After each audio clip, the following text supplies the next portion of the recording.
You feel this nervousness on the phone there? Sir, I've been trying to make an urgent phone call up there. Well, I don't think it's something I want to do on an overseas phone. You gotta make some phone calls. Hang up the phone. Prank caller. Ladies and gentlemen, welcome once again to Packernet After Dark. This is the call-in show of the Packernet Podcast Network. If you'd like to call in, if you'd like to participate in the show, please feel free to do so. The phone number here is 608-501-0718. New callers go directly to the front of the line. We don't have any new callers today. That is the sad news of the day. But we got a lot of other callers, man. I've said it before. We got a good mix. I'm glad that everybody's back. It's not nothing wrong with, by the way, sincere appreciation for the callers that carry this show when nobody else is interested. But we got to have like a dozen callers coming up. So appreciate all you guys. Let's get started, though, with Daniel from California. Hey, Ryan, Daniel from California. What's up? Last night after the game, I went to a pumpkin patch, and Nice. at that time, the 49ers game was on. And I just overheard a 49er fan getting frustrated, and he goes, "He's missed an extra point." And in the back of my head, it was like, wait, was that Anders? And I said, hey, was the kicker Anders? And he goes, yeah. I'm like, oh, that guy sucks, dude. You got a bad kicker. But it was funny. Just listen. I got to listen to their suffering in real time as they were losing and lost to the Chiefs, so it was cool. But we got the win. Go Pack, go. That is funny. Is that Anders? Yeah, you know him? Yeah, you bunch of idiots. Yeah, dude, that's what he does. He misses extra points. You didn't know that? Oh man, you should have Googled him. You know, that's what would pop up right away. You go to his Wikipedia page and it just says like misses extra points. I think that's his whole thing. Just calling back in again. I forgot because I heard it when it came out yesterday, but when they had the locker room like speech after the win, right? And they gave the game ball to Halfley. And as he's coming up, somebody yelled, "His hair didn't move!" Yeah, I heard that. Like, yeah, he's like my dad. Just uses so much hairspray in there. Like, even if he's sweating, the hair don't move, so defense doesn't stop. Defense just tightens up, just like that hair. Yeah, well, that was probably my favorite part of the speech. Is like, his hair didn't move. I love this team. I love this defense. Go Pack, go. It's like I said, man, everything's fine with the locker room when you're winning. You know, if you're losing, there's relationship issues and people don't like this guy and we get people fired and everything else. But man, when you're winning and the defense is looking good, tell you what, I mean, it's not to say that Halfley isn't in and of himself a likable guy, because it seems like he is. I could see why defensive players in particular would like him as well as his staff. I mean, he got a bunch of like, just very hyper-masculine, loud, vulgar, violent type of people on the defensive staff, and I think players can probably identify with that. But still, you add to that the fact that it's working, because coaches always come in with this like mentality of trust me, if you trust the process, it's going to work out. And the problem with Packers defensive players, fortunately they're young, but in general, is that they've heard that speech 1,000 times and it never actually translates. I've trusted a lot of people and it's never worked. So far, it's working. We got the numbers as far as stats. We've got some good play going on just across the board the last couple of weeks. And yeah, man, it's all working. It's all good vibes, as the kids say for some stupid reason. So it's all good stuff. Ryan, Kyle from Madison. What's up? What's up, man? Victory Monday. Want to just call back and clarify a couple points from yesterday. Maybe because I think I was your last call on After Dark last night, but okay. So maybe you weren't saying this about me in general. But I have heard a lot of people make the insinuation that either you are, as a quarterback, you are either Brett Favre or you are Aaron Rodgers. Sure. Like either you're the gunslinger who throws 100 interceptions or you're the guy that doesn't throw any. And I just think that I certainly didn't mean to say that when I'm saying that Jordan Love was nuts yesterday. It's just he's his own thing. And I think it's not, when I say gunslinger, I mean the guy, he's not risk averse to the point of he won't try some. Right. But we also know he went 8 games or 7 games with only 1 pick yesterday or last year. Right. So we know he has the ability to button that up. Yeah, and this call came in before the last couple of podcasts, so I've kind of touched on a few of these things. But yeah, I mean, the idea that this is just who Jordan is and we should just accept it, and that's nonsense. It's nonsense. Even at times where he's been struggling with the interceptions, like his final year of college when it was like, oh, he just threw a bunch of picks. It was nowhere near what he's doing right now. So the idea that this is just who he is not true. This is above and beyond, and as I've already looked at, what is it, 8 turnover-worthy plays and 8 interceptions? It should not be that many. It's just been that every single time he puts a ball in an unfortunate situation, the defense has come down with it. Or at least it's evened out to that degree, because there are times when it's not a turnover-worthy play, but the ball bounces a certain way, it's an interception, and that cancels out one of the time, whatever. But the bottom line is, having 100% is really rare. So for those 2 reasons, number one, he's not usually this risk-averse. This is not necessarily, or not risk-averse, he's not usually this risky. That on top of the fact that he's been kind of unlucky with how many turnovers have gone against him, leads me to believe that we are going to go in a different direction. Not all the way down to Aaron Rodgers, right? I'm not saying that, and I don't think anybody would expect that, but certainly better than what we've been seeing is the expectation. And that's every reason why we should be excited about this team, because when you look at it, it's almost as if the team's, even though it's very good, I mean, it's top 10 team by pretty much every metric, top 5 by some. I have a huge list of power rankings and whatnot I was looking through, and that was the situation. But even still, you look at it and go, this team is nowhere near as good as it could, would, should be, and probably will be if things start going, the right way. A lot of unlucky things, a lot of silly mistakes and all that. The Packers are the ones committing that against themselves. Right. And then to what extent are some picks are just happen, weird stuff happens now. Your mileage may vary by which he gets more of. Certainly he's playing a little loose. Like even in the last, that last drive, he goes for like a 50-yard bomb to Wicks. It's like, well, yeah. On the one hand, it's hard to blame him considering how bad the kicking situation's been. Like if you just can get a tutty there, or even I thought that was a penalty. I mean, you watch the replay, dude gets there early. I've seen that called. You've seen that called. Sure, yeah. You get there early, that's on the 1. Yep. You know what I mean? At the same time, like, bro, maybe we don't need to go for it. Like having, hindsight being 20/20, right? We know we made the field goal, I guess. So definitely made some bonehead throws. But if you just look at those 2 quarterbacks, you know what I hate? I can't stand it. Freaking national media. When the Packers are down starters, that doesn't count. But when the Texans defense is down starters, well, you beat them, they're down 7 starters. Right. Man, I hate that double standard crap. It just seems like it's more for us, because they hate us, because we're good, than anybody else. I don't buy it. I don't care. You play with who you got. That's the way it is. But if you just look at the performance of the 2 quarterbacks, I mean, it wasn't like Love had all day back there either. Those defensive ends are freaking monstrous on Houston. Yeah. Those guys, they get paid too. He wasn't back there reading books all day. But you look at the performance of the other 2, I thought Love made about 7 or 8 wow throws, and I thought Stroud probably made 1 or 2. The best one he threw was on that late 3rd down to pick up, to keep moving it, which was just a crazy play. But, I mean, who you'd rather have watching that game? Man, not even close. So, it wasn't perfect, but, I don't want it perfect yet. I want them to just keep going, keep grinding, stay healthy, and start crescendoing as we get towards the end of the year. And we'll see if, let's see if Love can button it up. We know he's done it before, but all in all, man, you win that game against a 5-1 team, I mean, you got to be happy. So, anyway, peace out. Yeah, I mean, again, he did a really good job outside of those interceptions. I think a lot of those passes were pretty incredible. I haven't done it yet. Probably won't end up doing it, but I have a desire to go through and look at all the passes, excluding those interceptions, just to really get a good view of, like, holy crap, okay, that actually was a good day. You know what I mean? Like, not that the interceptions are ever okay necessarily, but when you look at, it wasn't just like he was fine the whole day except for 2 picks. No, he was very good, but also threw those stupid interceptions.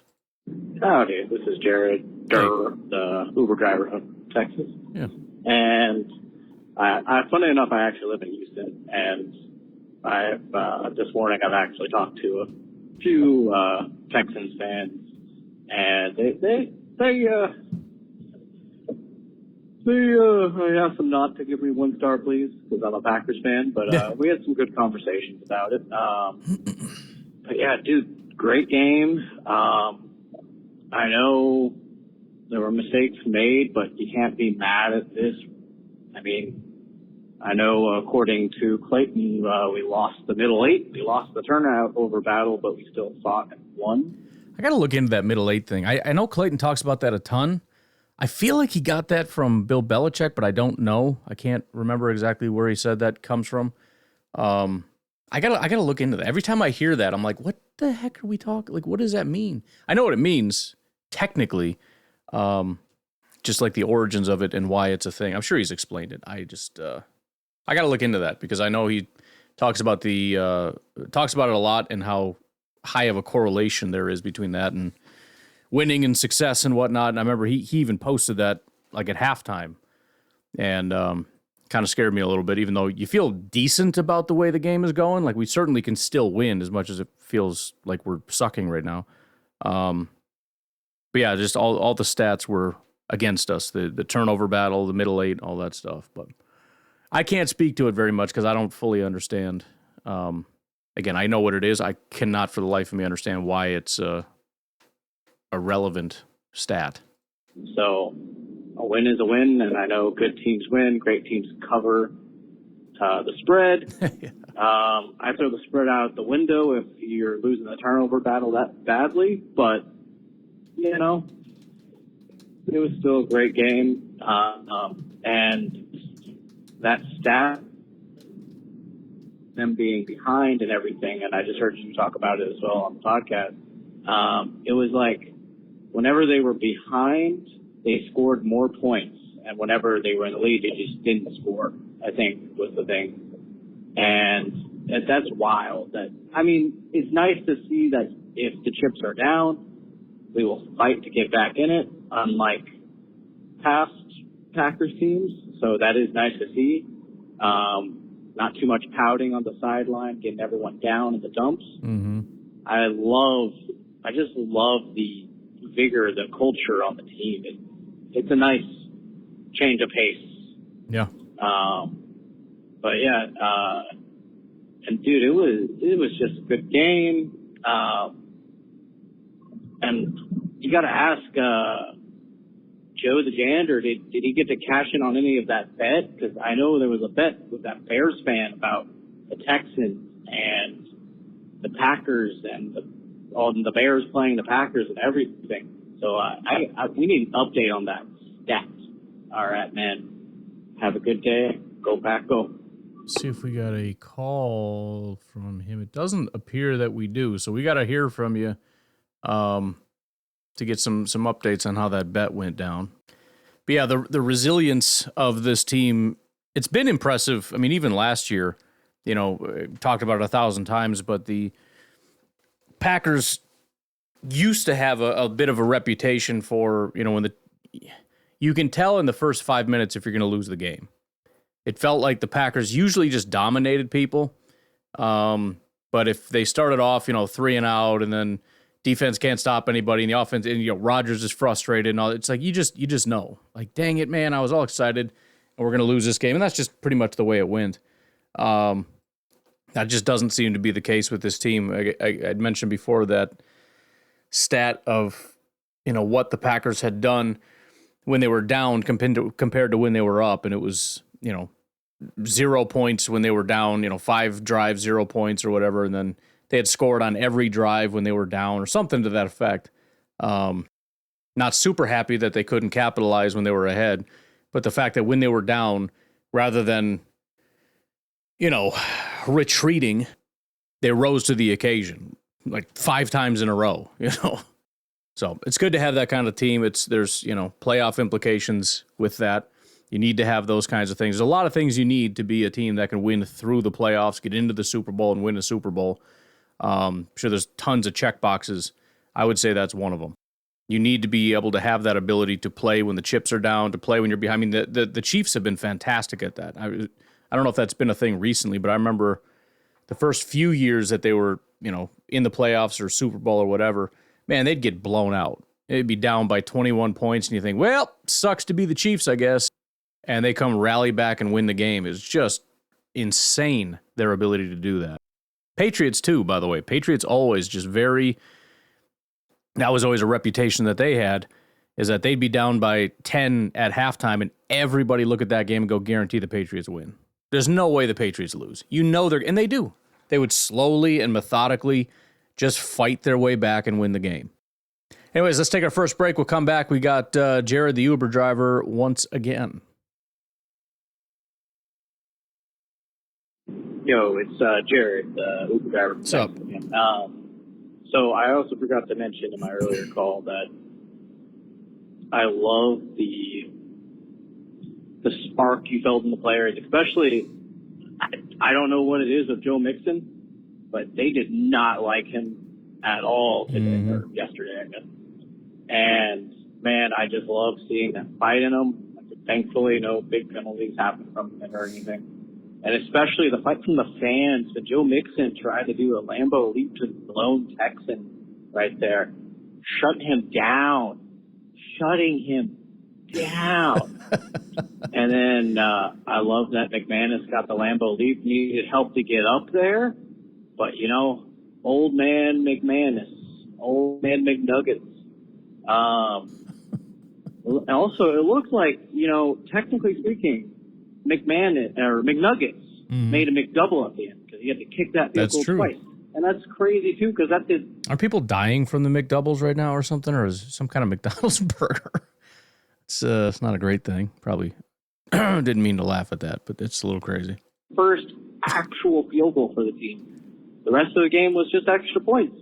And his first actual field goal is a game winner for the Packers. Yep. Crazy stuff. Beautiful. Somebody, there must be a scriptwriter behind it, just saying. No, I'm kidding. But that's all I got to say. Go Pack, go. Yeah, there is a fire. Like I said, the Packers and Packer fans have had sort of a reputation for that whole Midwest nice thing. Maybe there needs to be an overhaul, It's hard to be a tough guy team in sort of a nice guy neighborhood. I don't know. Just a thought. Maybe that was the turning point. Big jacked fan stiff-arming a football player in the face saying, get the hell off my wall. Maybe that's the franchise's turning point. Who knows? Hey, Brian, Craig from Indiana. Victory Monday. Man, what a good W. And mostly because of 3 W's on the team. Eric Wilson, where did he come from? What a great game. I think it's going to be very interesting if they do anything different as a result of this game and the way Quay's been playing as far as time between those two. Because Quay had been in there almost every snap this year and kind of mixed results. So it'll be interesting. Maybe it's just a fluke for Wilson. But, him playing that Mike position really, I don't know if that just was the right place for him or what, but great game from him. Obviously, Evan Williams continues to just be everywhere and tear it up. I think he played every snap, which is great. And then Waylon, not only the punch, but also picking that ball up off the ground for the field goal was huge. So great game from him. So great win, roller coaster of a game for sure. But again, we were starting to beat ourselves and to pull out the W and realize again how much more opportunity there is for us is very, very exciting. So hopefully we stay up for that Jacksonville game next week and continue this ride. Go Pack, go! Great game. Yeah, Eric Wilson had a great day. I'm not going to overhype it because we've seen this happen a lot, especially guys that are kind of further down. I mean, even McDuffie. McDuffie kind of would come in and just dominate. It's like, dang, that McDuffie guy's good. And then, he ends up just being what he's always been. I've always liked Eric Wilson.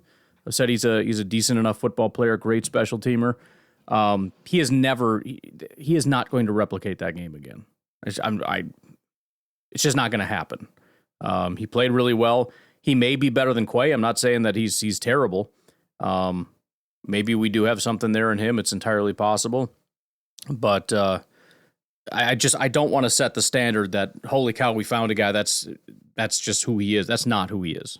He's been playing for years, been in the NFL for 5-6 years. He's played a lot of games, including for the Packers, on defense, not just special teams, and he's never done that before. So he had a great day. That's it, and we don't need to dig too much more into it. But yeah, he was fantastic. It was great to see that. We needed that help, especially with Quay going down. But yeah, Evan Williams seems to be a bit of a stud. Again, PFF did not care for his coverage. And to be fair to them, everything I loved about Evan Williams did have to do with his run defense and tackling. And they gave him elite grades on that. Again, I still hate that his overall grade was so low, because if you're just slightly below average in coverage, but you had like one of the best days of run defense of any player that entire week, I'm sorry, you still had a great day. Like, your system's freaking broken. I don't like the way that they grade stuff. It's like when guys have a 87 pass blocking grade and a 42 run blocking grade, and they give him like a 50. It's like, listen, that's nonsense. But no, he had a good day. He's been great. As far as I believe it's like 3 weeks in a row now, he's been really, really solid. But yeah, we gotta keep this going. We should have a real easy layup game this week. The entire NFC North has got nothing but layup games for the next about 5 weeks, with a couple exceptions. The Packers, I think, have the least layups, but they also have a bye week mixed in. But yeah, we have to be able to maintain, because the Bears are not going to lose a game for about the next 3 to 4 weeks. I mean, they have the easiest schedule on planet Earth. I know somebody had said they have the hardest schedule remaining. Yeah, that's only because after this 4-week schedule, they play inside the NFC North. That's the only reason why it seems that way. But it's a whole bunch of like New England, the Rams, the freaking Cardinals, Jaguars. I mean, it's nothing but just the worst teams, the Colts. So gotta go ahead and keep pace there. Garrett, what's up? Hey, Pack Daddy, it's Victory Monday. Yeah.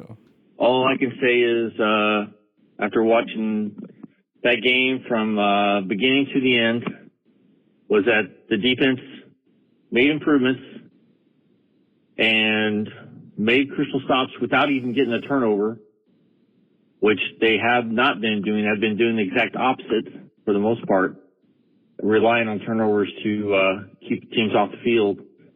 I'm happy to see guys step up. I'm happy to see Wilson step up and play better. I'm happy to see the team actually start getting pressure on a really good NFL quarterback. And you could see his frustration when CJ was throwing his helmet on the sideline. That guy was just very frustrated with whatever he was looking at. So I'll give it to half on that one. I do have to say that after watching, I guess it was NBC's Sunday Night Football highlights, and they're showing all the different teams and highlights through the day.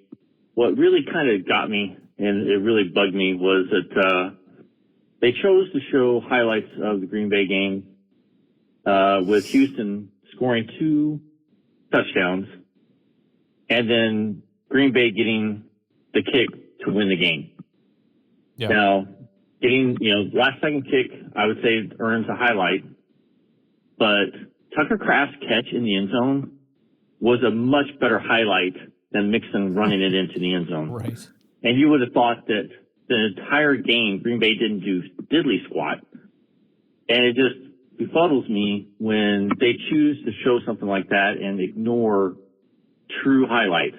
Yep. And seems like Green Bay gets the snub more often than not, and I'm not being biased. I just look at everything through the lens of, okay, was that really the best highlight of the game or not? And it's like, it just boggles my mind how disrespectful sometimes the media is. So, but we all know that Tucker is the real deal. So we'll just ride that semi truck into the playoffs. So I'm out.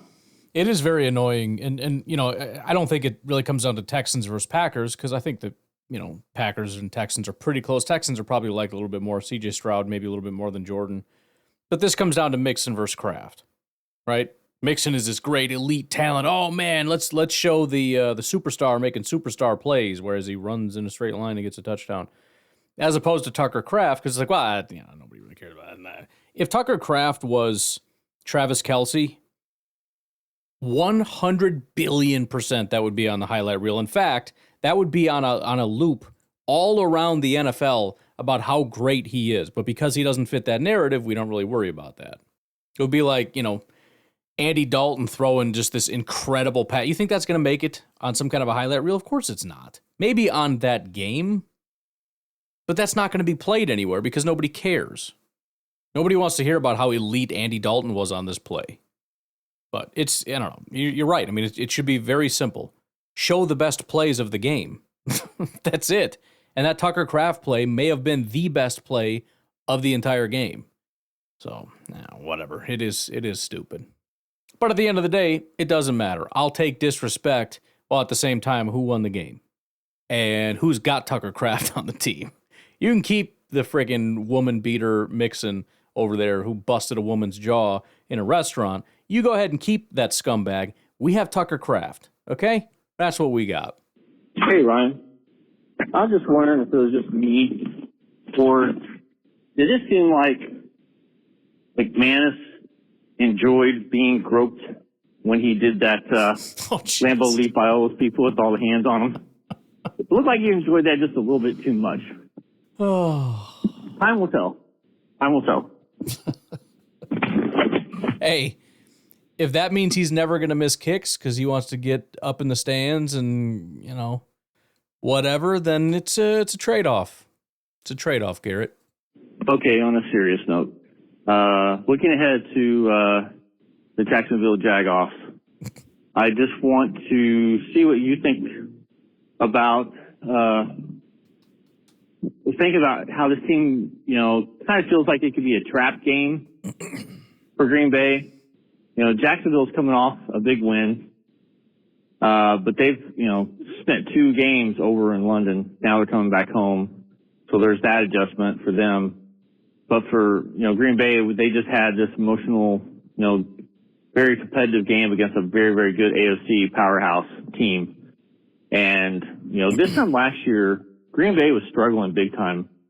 They had losses versus the Raiders, Broncos, the Giants. They were all games that were within their grasp of definitely winning. I mean, they were definitely letdowns. And I'm not saying that this is a game where there's going to be a letdown, but I'm saying mentally, where are they going to be at going into this game, you think? Because Jacksonville isn't the team that they used to be. So I'm just kind of wondering, how are they going to come out on this game? They traditionally don't do great in Florida, but it just kind of leaves a little bit of concern when it comes to playing teams like this for Green Bay. They just have a history of just not showing up. Yeah, I mean, I don't know if they have a history of not showing up in these games or not. I'd have to look into that, I suppose. But unless you mean Florida, which I've already looked into that and I don't agree. But I mean, it is definitionally a trap game, right? So let me give you the definition of a trap game. Often scheduled between 2 high-profile games. Well, we had the Texans last week. We have the Lions after this coming week. It's a favored team that may be looking past their current opponent. That certainly applies. Typically a road game against a non-divisional opponent. That's exactly what this is. Early start time, I don't know, but probably. Yeah, noon game. So, I mean, it checks just about every single box. There's also late season game in cold weather, which doesn't work for a warm weather team, or I suppose that could be vice versa, although there is no warm weather late in the season, even in Florida. And then game right before or after a bye week, which doesn't apply, but they can't all be true at the same time. It is definitionally a trap game. Now, that doesn't mean the Packers are going to lose, but let me see if I can look this up just real quickly here. So, if we're talking about, based on that definition, Packers, Teams before and after with the win percentage above 50%, and a team in the AFC. The Packers are 9-6. This is going back to 1992, so this is a pretty unusual situation, especially if it's away. The last time was 2019 against the Chargers, and the Packers lost that game 26-11. They were 3.5-point favorites in that game. Before that was 2013. The Packers won that game. Before that was 2007. Packers won that game. So it's a very rare thing. If we don't worry about home and away, again, the Packers are 9-6, winning 60% of the time. The last time would have been against the Chargers. We beat them 23-20. That was at home, but still. What are we? Aren't we like 6-point favorites or something in this game? I don't know, just 4-point favorites. So yeah, there's quite a few of these apply, I suppose. This 4.5 according to this. If we change it up a little bit and say, let's forget about last opponent, let's just say that the game after is going to be kind of a big opponent. So Packers team up against an AFC team, somewhere between 3 and 5-point favorites. And next week, we have a big opponent coming up. The Packers win 43% of the time. Again, not super common, only happened twice in the Matt LaFleur era. And in those two, we lost both. So one of them was the Packers against Chargers game. There was also a Packers-Titans game in 2022. We lost 27-17. So definitely reason for concern, no doubt about it. Last time we had a extremely similar situation was back in 2001. It was Packers at Jaguars, 3.5-point favorites. We won that game 28-21. So we'll see how it goes. I don't know. I don't know what can be done about it. Everybody knows. That already came up in the press conference. Is this a trap game? And Matt LaFleur, no, it's not, because they're a good team, which of course is fake. Nobody believes that, and nobody on your team going into this is going to be really worried about it. They're coming off a tough-fought battle against the Texans. They've got a Lions game coming up in a couple weeks. Not really saying they're super focused on that, but there's a reason that these things are trap games. I think it has less to do with everything around them and probably more to do with just the fact that they think that they can let up a little bit this week because it's not a very good opponent.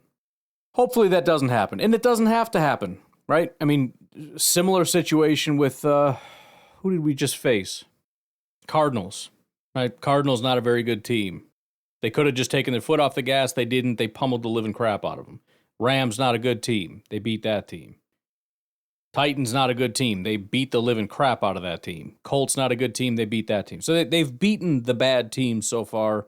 Similar situation, the Bears played the Jaguars. They're going to beat the crap out of the Jaguars because it's the worst pass defense in football. So you assume the Bears are going to win. Could have been seen as a trap game, except it wasn't, and the Bears won. The other thing, too, to consider when we worry about trap games, there's a reason that bad teams don't have winning records. Bad teams are a trap game to every opponent every week. Everybody thinks the Jaguars are a trap game every time they come around. Yet still, despite being trap artists, they suck. In fact, the only reason they become a trap game is because they suck. So, it would be kind of counterintuitive to assume that they end up winning these games, because if they did, it wouldn't be a trap game. See what I'm saying? I don't know. All right, let's take our final break. We'll come back and hear from Jim in northern Wisconsin. Hey, Ryan, Jim up here in Bayfield. What's up? Calling in today about Rich Bisaccia. All right. And I'm wondering why we are paying this guy what we pay him to coach special teams, given the fact that they stink. We brought him in 2022. Previous year, we were ranked 32nd in the league, special teams in 2021. Now, he moved us up 10 points. He got us up to 22nd in the league in 2022. Last year, we were 29th.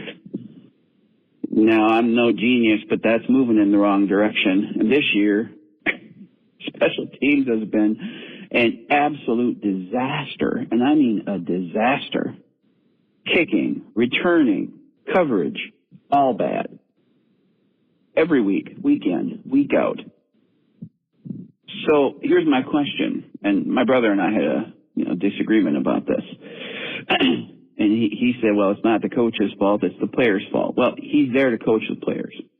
And if the players aren't performing, he may not be coaching them to make mistakes, but he's responsible for the mistakes they make. It's his job to get them not to make those mistakes.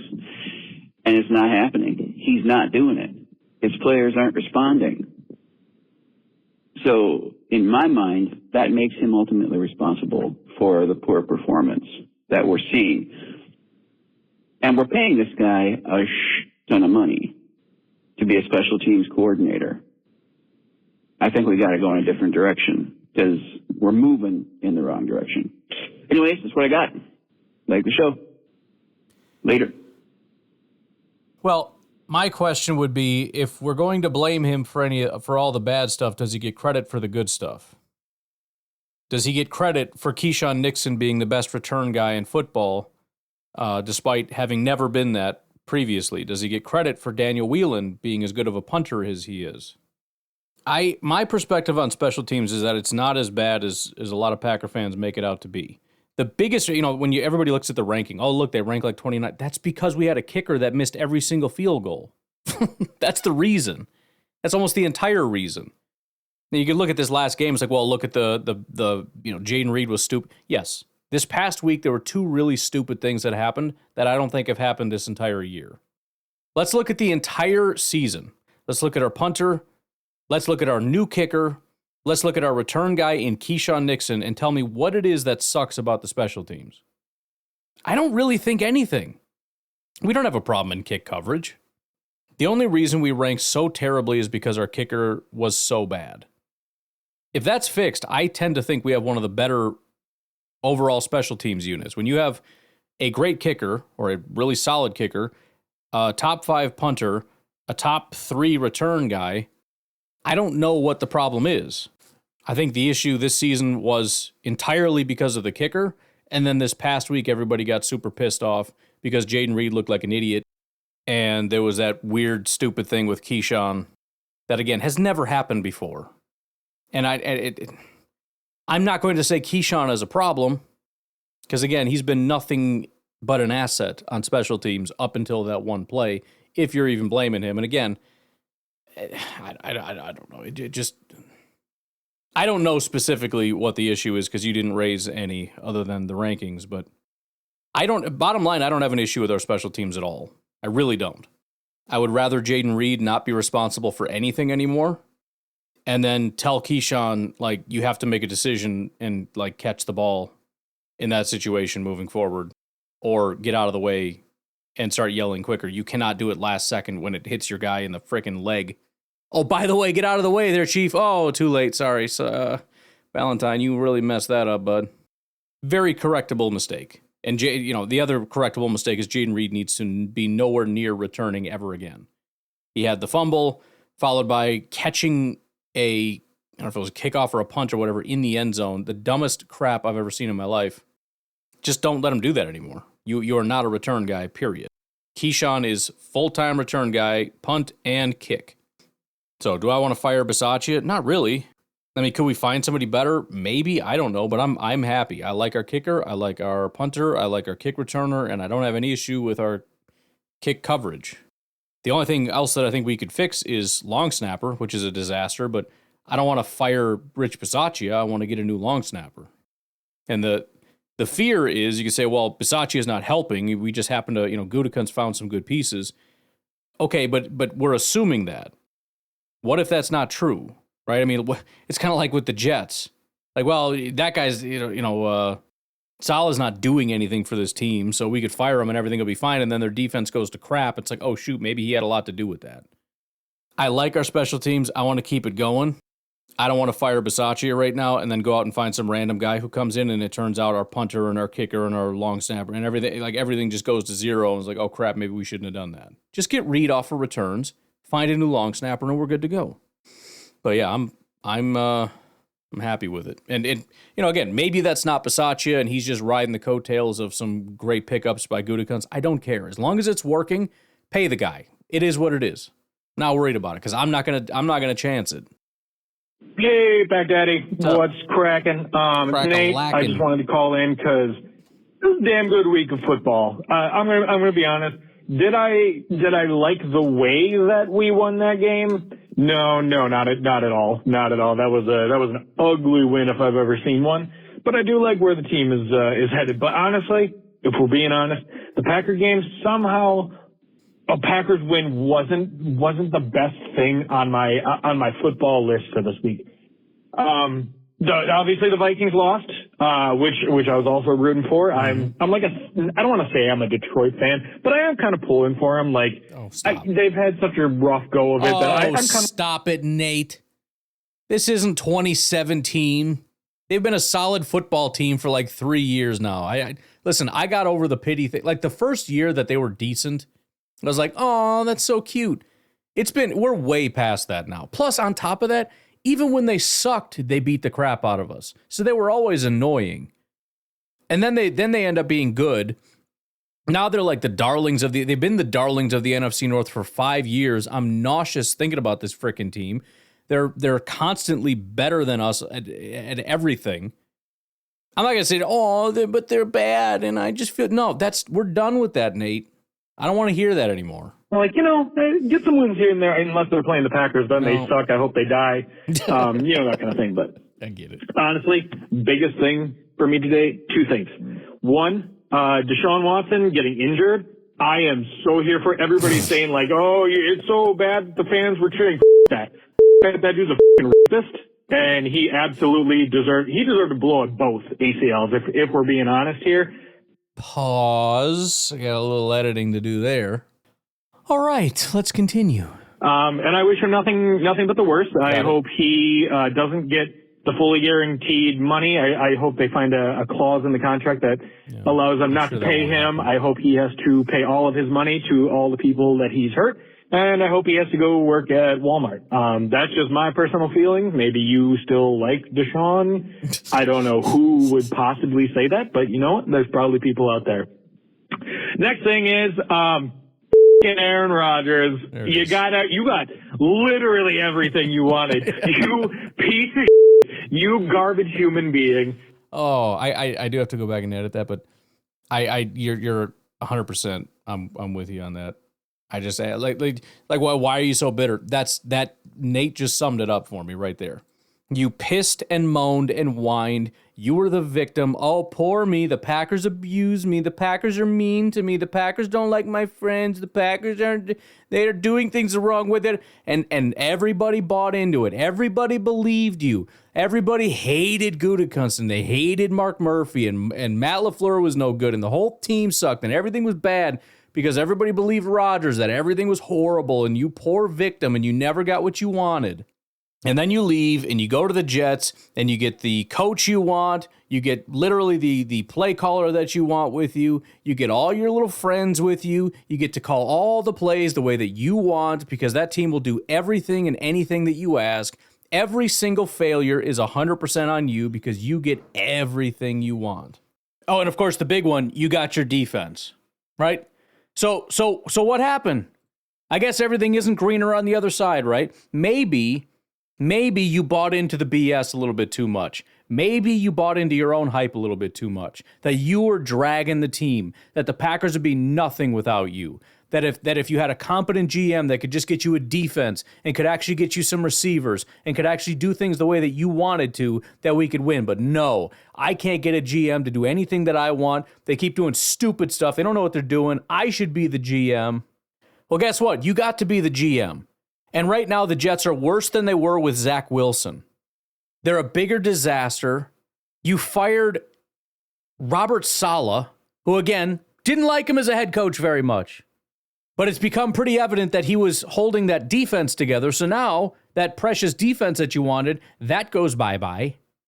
So let me ask you, to everybody that believed all the bull crap, what's going on?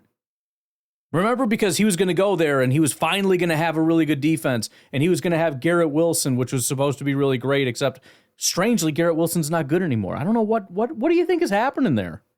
That's weird. Garrett Wilson was good with the worst quarterbacks in the NFL, and then Rodgers shows up, and suddenly Garrett Wilson's not good anymore. I don't understand.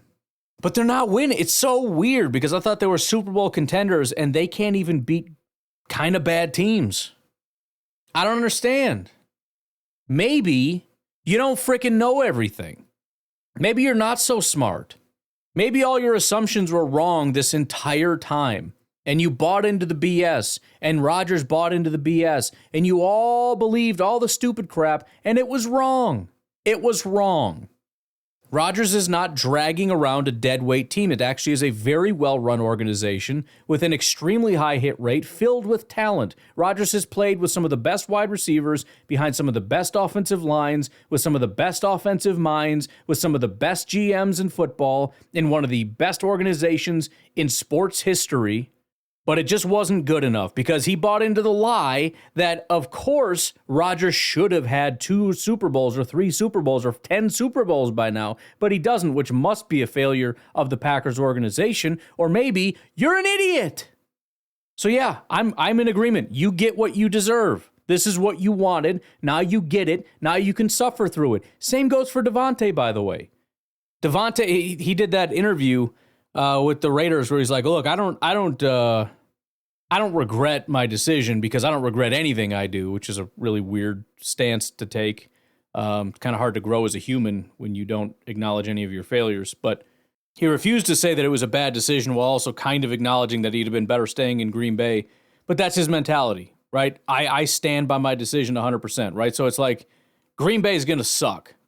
They're going to be terrible because Rodgers was holding this thing together and Jordan Love's going to be no good. So I'm going to go to the West Coast, but closer to my family, and I'm going to go play with my old buddy because, we had great chemistry, and we're going to be playing together for a long time. What happened? Turns out the organization is garbage, and I don't think you guys put enough stock into that. In fact, you thought that the Packers organization was bad because of the way they treated you or some bullcrap until you got to the Raiders and realized what an actual bad organization looked like, and then they immediately got rid of your buddy, and everything fell apart. But then you're going to redeem yourself by going to the Jets because that's going to be a great decision. You're going to go to the Jets because Rodgers is there, and now we got Rodgers, and we got Devontae, and we got the defense, and we got everything, and we're going to go win. And what happened? What happened, Devontae? What happened, Rodgers?